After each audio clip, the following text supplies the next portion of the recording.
reactions to this new kind of competition. I'm outside a music studio in North London and we're about to test the limits of AI when it comes to creativity. I'm with two professional songwriters, Grammy Award nominee Erin Horn and musician and composer Holly Henderson. And we're going to run an experiment for Front Row.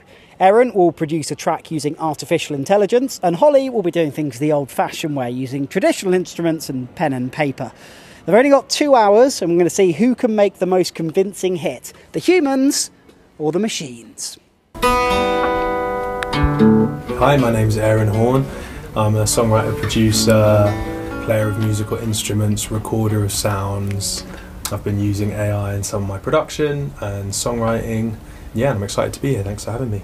Hello, I'm Holly Henderson. I'm a composer, producer, songwriter from Kent, and I've never used AI in my life.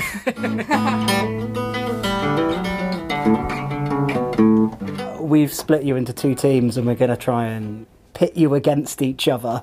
So I've designed a brief. Erin, you are going to use AI at every available opportunity.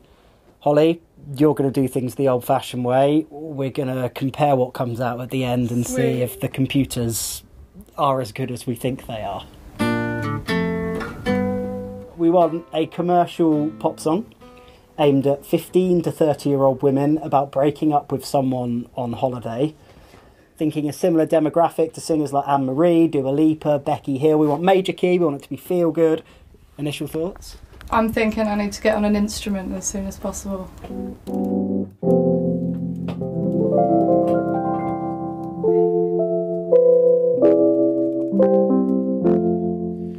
Okay, let's dial in Sam Potter. Let's get him. You've brought in an assistant for today. This is Sam in Berlin. He's a colleague of mine. We've been doing some AI stuff together, so... Hey, Sam! Hey, how's it going? Yeah, good. I'm in the studio with Will.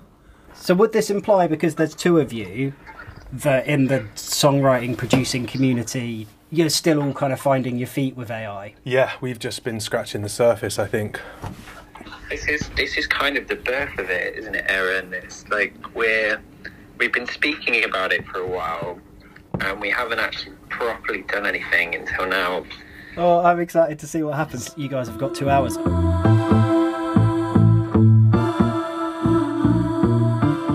Yeah, so this is an AI composing soundtrack tool, which is one of the tools we can use to spit out loops. So you put in prompts and it comes up with... Very basic prompts, yeah, like I put in the prompts that you said, and it's given me 5 different composition pieces.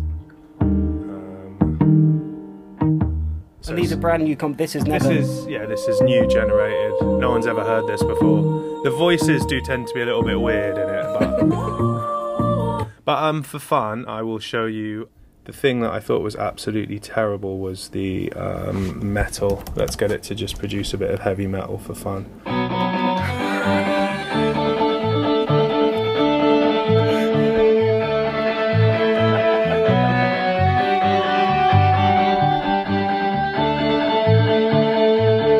It's pretty bad. It's got country vibes.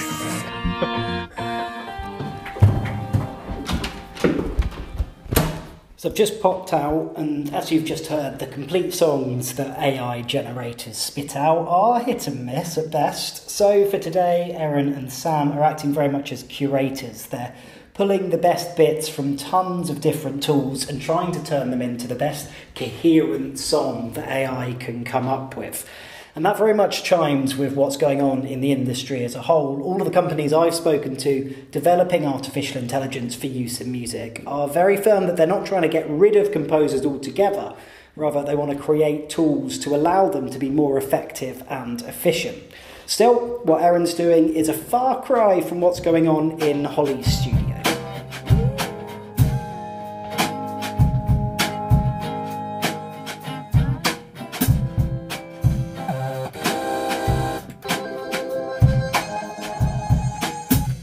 And then I'm going to do like a pre-chorus, like a nice build into a big fat sexy chorus, I think. Feeling that. Really like a love song and kind of a breakup song or whatever, to have a little bit of tongue in cheek. I think that's where we might have the edge on a machine, is like, I really have been through breakups. I have broken up on holiday. Because, like, machines have never broken up with anyone. They don't know the pain. You said that the AI debate is constant in your house. And also, you've won awards for production music, so music that's used in film and television. That is one of the areas that AI is really starting to creep in.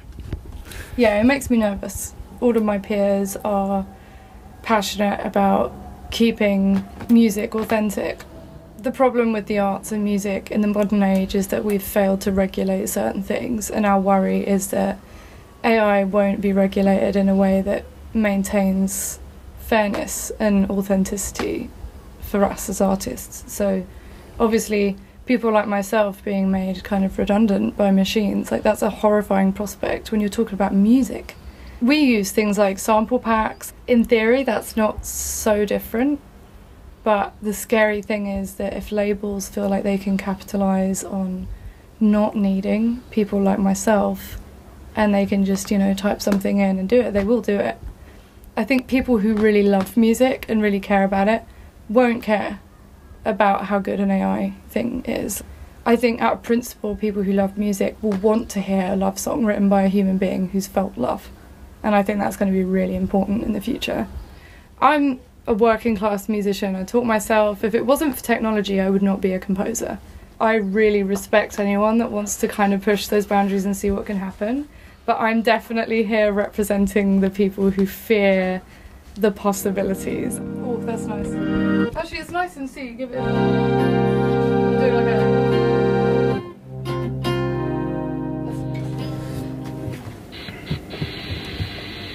So where we at, Aaron?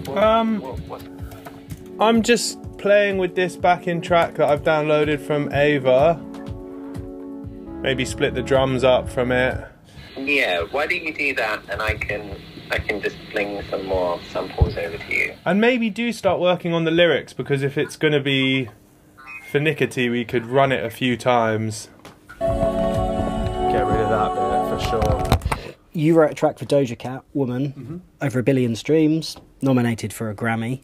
Did you use any AI on that track? No, we didn't, no. It wasn't really around when we were writing it. It wasn't as prolific. But I am using it a lot more now in sessions, just to fill out lyrics from ChatGPT or to get weird sounds. From what the head of the Grammys said, they're kind of just biding their time because they don't know where this is going. So he's saying, you know, we're not ruling out tracks that have AI elements, but there's got to be a human composer. Do you think that's policeable, sustainable as a policy? I think it makes sense that you need an individual, because like we were talking about, to get to a level of quality or usability, it's good to have a curator. The Musicians Union tried to outlaw drum machines and synthesizers in 1984 because they thought it would take work away from musicians and drummers, and it hasn't. It's made a whole load of beautiful, amazing music that's really interesting, and it's broadened the palette. And that's what I think AI does as well. It just gets the speed up, access up, it broadens the palette. In the end, it always comes back to an individual at least, you know, who's going to be making choices about some sort of communication or artistic piece. So someone needs to look at it for it to exist, or it's just AI having ultimate perfection in an infinite space that no one ever sees. So did it ever exist? Does the tree make a sound? So we need lots of people around to listen to the trees falling and say, hey, that's an amazing pop song. And so, you know. And that's what you're trying to do now. You guys seem remarkably calm, considering you've got 1 hour and 4 minutes left. So far, you've got a collection of noises. Oh, there we go. We've got a melody track that's generated and a basic drum beat. Sam's cracking away on vocals. I've been much farther behind in other songwriting sessions.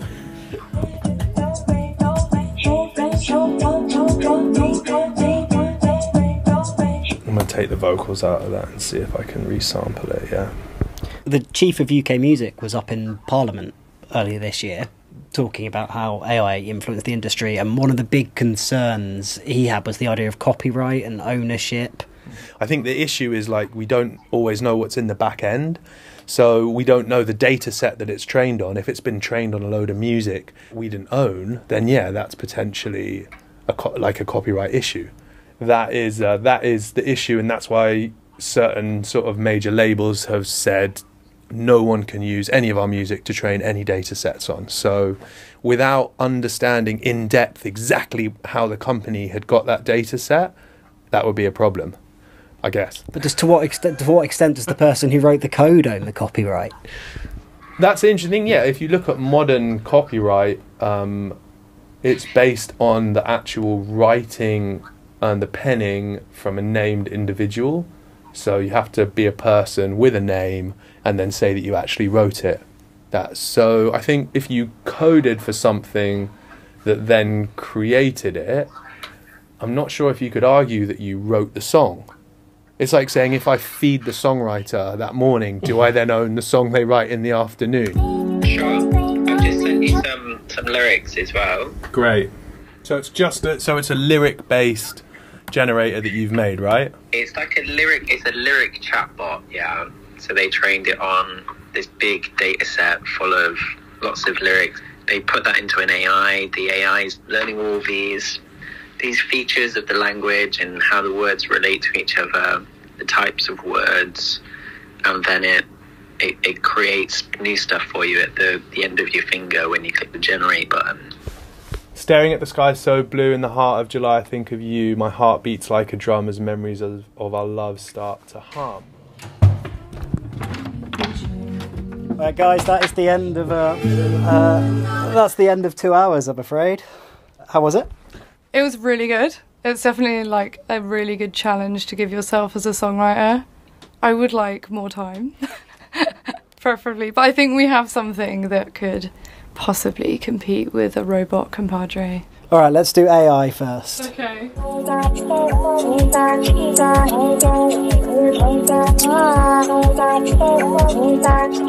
Warmth of July, a bittersweet sound, but hope arises as new paths are found. In 4 syllables, we'll make our mark. End of July, a journey embarks. End of July, it's the end of July. Turning our tides in 4 syllables, love won't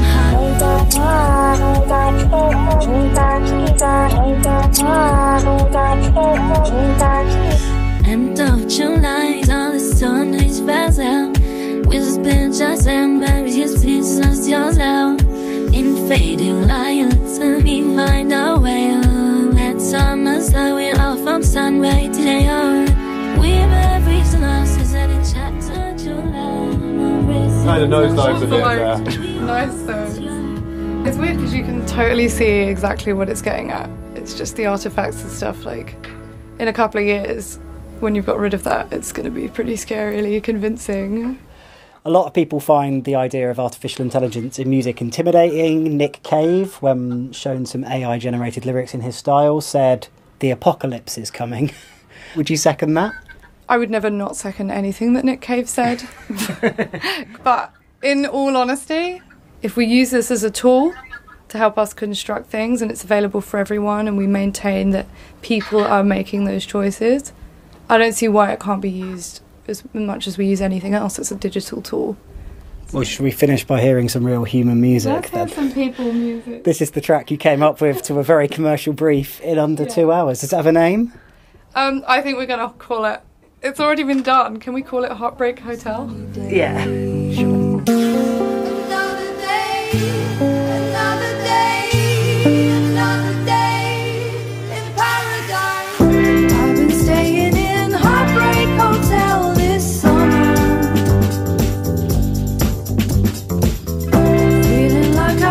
Somebody else this summer.